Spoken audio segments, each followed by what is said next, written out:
From the front page of the Yonkers Statesman, August 14, 1916. Headline, Saved from Watery Grave.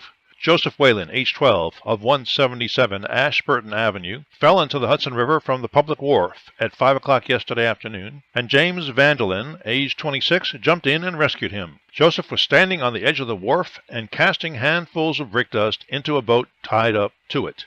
He lost his balance and fell headlong into the water.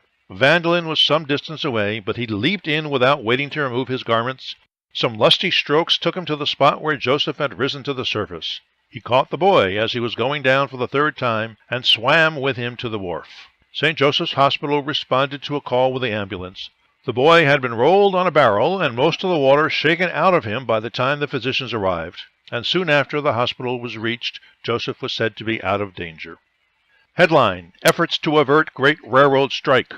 At Brotherhood headquarters, it was said that all preparations had been made for putting into effect a strike that would stop every train, passenger, and freight on the 225 railway systems of the United States. The critical state of affairs was indicated by the anxiety displayed in every big industry which would be crippled by the failure of transportation. Unless the president can find a road out, it means a strike, said A.B. Garretson, president of the Order of Railway Trainmen and official spokesman of the employees, as he boarded the train for Washington at midnight.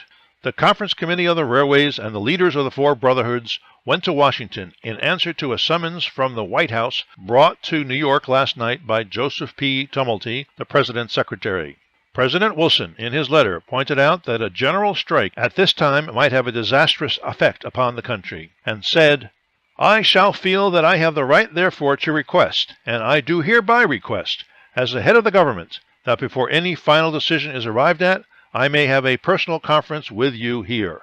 Authorities here declared that, while the national labor laws gave the president no right to interfere officially, the broad police powers vested in him gave him authority, in the event of a strike, to put soldiers on the trains, and even to declare martial law if he believed the peril of the situation called for such drastic measures. The tension in business circles here today showed a realization of the acute danger of a national calamity. An aggregate of financial losses running perhaps into hundreds of millions, labor idleness, and food privation were some of the possibilities which a strike presented.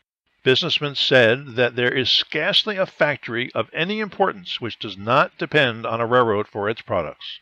And that's the news from Yonkers 100 years ago today.